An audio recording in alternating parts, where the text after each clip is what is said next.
Hey guys, మా చిట్టి తల్లి ఈరోజు అయితే యాక్చువల్గా ముందు రోజు నుంచి కూడా ఫ్రెంచ్ ఫ్రైస్ అని నా ప్రాణం తీసుకుని చివరికి నా వీక్నెస్ మీద దెబ్బేసింది. అమ్మమ్మ మీద ప్రామిస్ చిన్నమ్మ చేయకపోతేనండి. మా అమ్మ నాకు ఈ ప్రపంచంలో పెద్ద వీక్నెస్ కాబట్టి ఇంకా వెంటనే పొటాటోస్ అయితే కట్ చేసి కూలింగ్ వాటర్లో కాసేపు ఉంచి తర్వాత ఫ్రై చేసుకోవాలి. ఒక టవల్ మీద వేసుకుంటే నీళ్ళంతా పీల్ చేస్తుంది. ఇంకా తర్వాత ఆయిల్ అయితే వేసేసి ఇంకా మనం ఫ్రై చేసేసుకోవడమే. చాలామంది బాయిల్ చేసి దానిలో కార్న్ఫ్లోర్ అవన్నీ వేస్తారు, బట్ నేను అట్లా ఏం కాకుండా సింపుల్గా ఫ్రై అయితే చేసేసి కొంచెం ఉప్పు కారం అయితే వేసేసాను.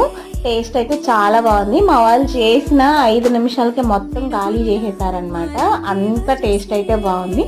సో ఫైనల్గా కోరుకున్న అమ్మగారు ఎక్స్ప్రెషన్స్ కూడా చూసేయండి. మీకు కూడా ట్రై చేయాలనుకుంటే ఇలా సింపుల్గా ట్రై చేయండి, చాలా బాగా వస్తుంది. చూసారు కదా ఎలా తింటుందో. వీడియో నచ్చితే like and subscribe. Bye bye.